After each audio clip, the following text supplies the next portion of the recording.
He's really gonna do it, isn't he? Bakugo's really gonna wake up. As for the rest of this chapter, I don't know.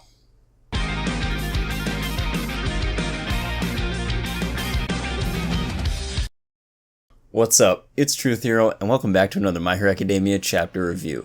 We'll discuss everything in My Hero Academia chapter 365, from Edgeshot repairing Bakugo and his sacrifice here, to the heroes holding Shigaraki off and actually doing damage, and could the key to defeating Shigaraki have just been revealed?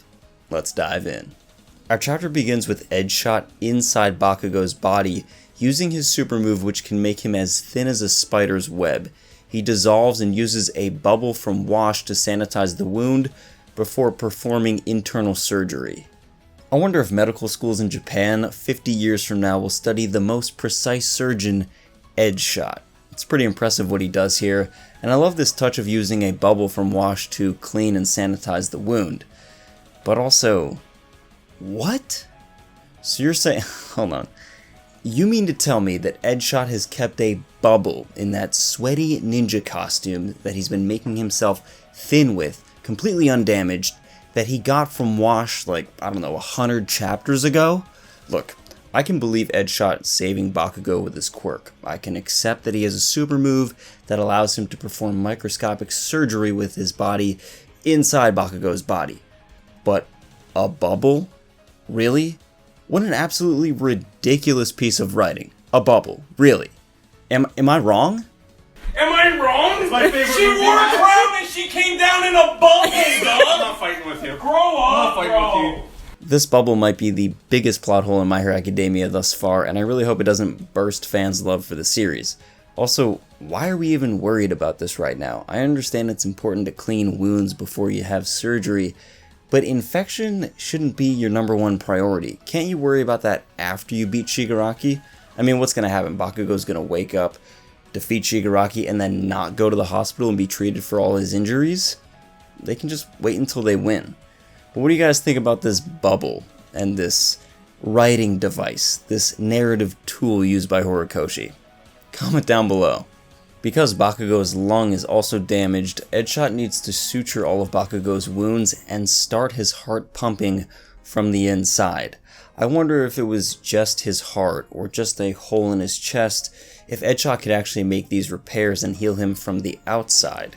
This isn't just curiosity either. It would mean that Edgeshot wouldn't have to use his super move, or at least not as much, and put his life so at risk in order to save Bakugo. The chapter confirms that in order for Edgeshot to perform this special technique, he must not only give it the utmost concentration, but it consumes the user's lifetime considerably. Given this, you know it's very serious when Edgeshot tells Best Jeanist and the other heroes that unless they can keep Shigaraki at bay and Bakugo completely still and away from any harm, this surgery is all for naught. So for Edgeshot's sake and his sacrifice, I hope the heroes can. We then flip to Shigaraki, who is getting a bit curious. Something's a little sus. He asks the heroes, "What are you doing with that broken toy? Bakugo's already dead." No, it can't be.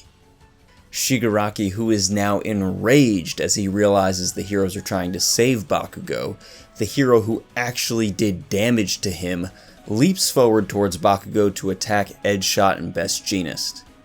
As the veins just pop in Shigaraki's head, he has this flashback and he remembers when he told the doctor, "I will destroy it all." Well, Shigaraki, if you can't destroy one hero, if you can't even make sure one hero stays dead, how do you plan to destroy it all? I certainly understand why he's upset, why he's a bit, just a teeny bit angry here. Luckily for Bakugo and crew, Shigaraki doesn't make it to them. Everyone's favorite bunny hero Miruko steps in to hold him off with a giant kick. Shigaraki then taunts her and uses those hands to bite at her. Honestly, he's getting a little too predictable at this point. I wish Shigaraki would mix it up a bit. Miruko becomes even angrier at Shigaraki's taunts and attacks, and I really love this. She goes into this rabbit mode, like a rabbit with rabies. She goes so far that she even rips off her right arm just to land a kick on Shigaraki. And if you do something like that, it better work, right? Well, this time, the kick actually does damage. Shigaraki, brimming with self-doubt, remembers what happened when Bakugo scored those amazing hits on him that actually hurt. No, this can't be. We'll talk about Shigaraki's deteriorating mental state here in a bit, but I just want to point out again, as this battle continues, how savage is Miruko? I guess this is what it means when Shigaraki truly feels threatened by someone. Who wouldn't be intimidated by what she's doing? Best Jeanist stabilizes Miruko with his cables, and she and Mirio continue to hold back Shigaraki from reaching Bakugo.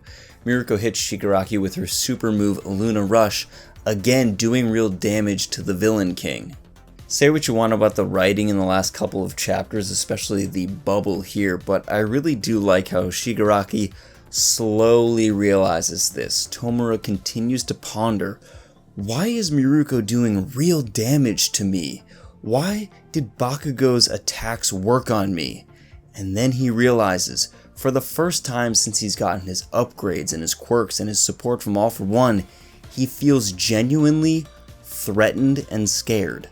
Also, you gotta love Miruko's trash talk here. She taunts Shigaraki back saying, "You've gone soft, villain king, you're too nice," as she continues to attack Shigaraki with that very intimidating demeanor. I also love her teamwork with Mirio here. Mirio serves as support for Miruko, which is, I didn't think I would say that, but he uses his hands to get through Shigaraki's to blind him as Miruko lays on the pain. This combination really keeps Shigaraki on his toes and cannot be doing wonders for Tomura's mental state. Shigaraki cannot understand why the heroes are trying so desperately to save Bakugo, someone who is physically broken, when no hero wanted to save him as a broken child. He then materializes his many hands to appear like his lost family members. Finally, a slight opening, a way that we could defeat Shigaraki.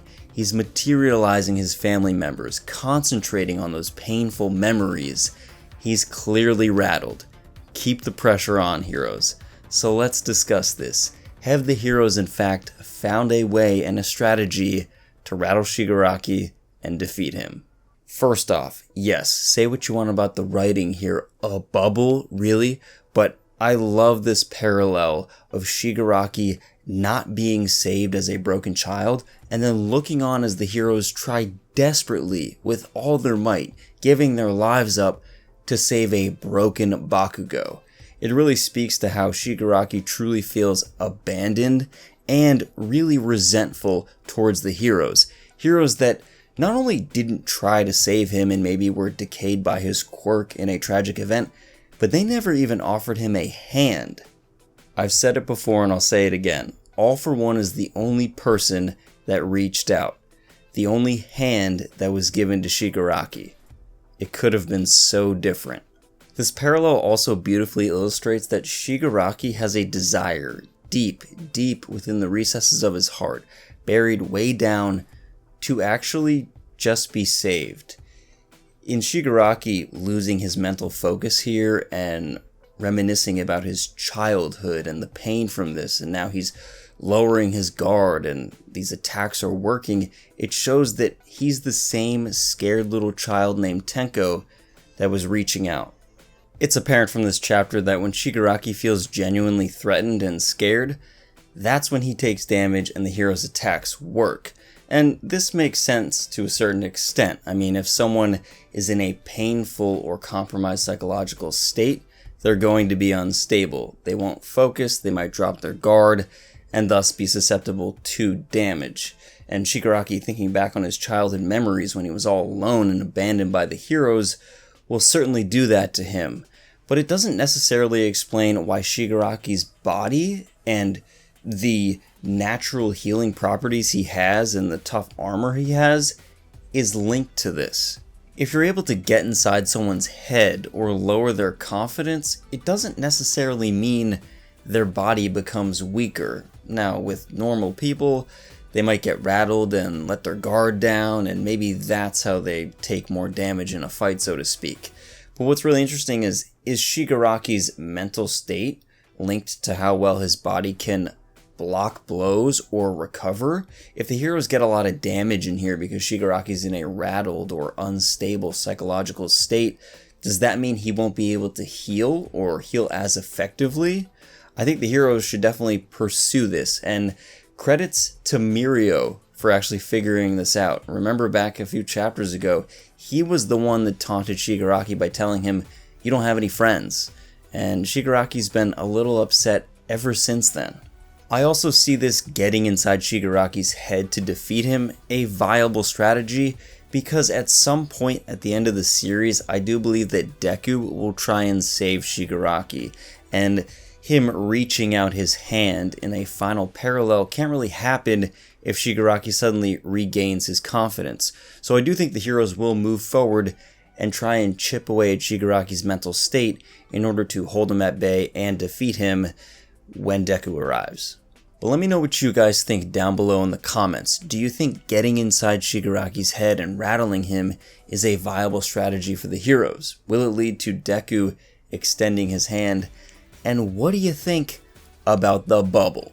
Best bubble comment gets pinned. If you guys like My Hero Academia content in these chapter reviews, consider enrolling at UA today by subscribing. And until next time, Plus Ultra.